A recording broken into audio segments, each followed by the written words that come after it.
It is a chilly morning to be out at the Cincinnati Zoo, but it sure is colorful, and Local 12's Josh Knight has plenty to show us there at the zoo this morning. Good morning, Josh.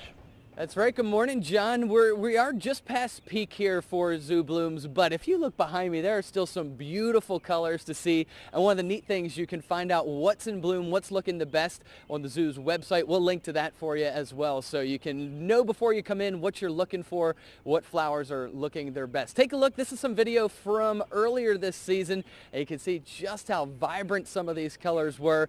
And 100,000 bulbs planted, if not more. But one of the things that I think is the wildest is those bulbs are all going to be dug up. Now, Steve Foltz, the director of horticulture, is here with me. Why do you have to dig these up? They look so nice.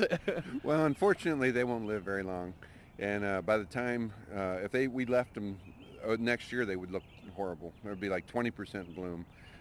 So we till the beds for our annual display, and that would pretty much ruin the whole display. So we dig them up, put them in grocery bags, and sell them for $5 a bag as soon as we get them dug. So now, if people buy those bags, so some of them will still bounce back the next year if you replant them? Yeah, there's a percentage that will. They just won't look this gorgeous. Gotcha. Now, talk to me a little bit about the cold weather. Is that going to wreak any havoc on anything you guys have planted out here? No, the cold weather, tulips can take it down to about 15 degrees. Wow. So we don't have to worry at all about tulips. The only thing you have to worry about now are your annuals for summer, and your warm season vegetables. Maybe a little too early still. You can still buy them and keep them in your garage, or kind of watch the weather. But Right. We usually don't plant until Mother's Day. Right, that's kind of the key date for everybody around here. So if you got a little bit of a head start, that's the sort of tender vegetation I'm talking about. The flowers that pop up on their own this time of year, they can handle it. So some nice news there. All right, well, Steve, thank you so much. We'll get a chance to talk with him again coming up at 7:30, find out what else is going on for the flower beds this summer. I'll have that in just about an hour. Back inside to you guys. All right, thank you so much, Josh. It always cracks me up when they talk about plants and stuff like that. When I go into the garden, I have to walk in backwards because they see me and they start trembling. Woo!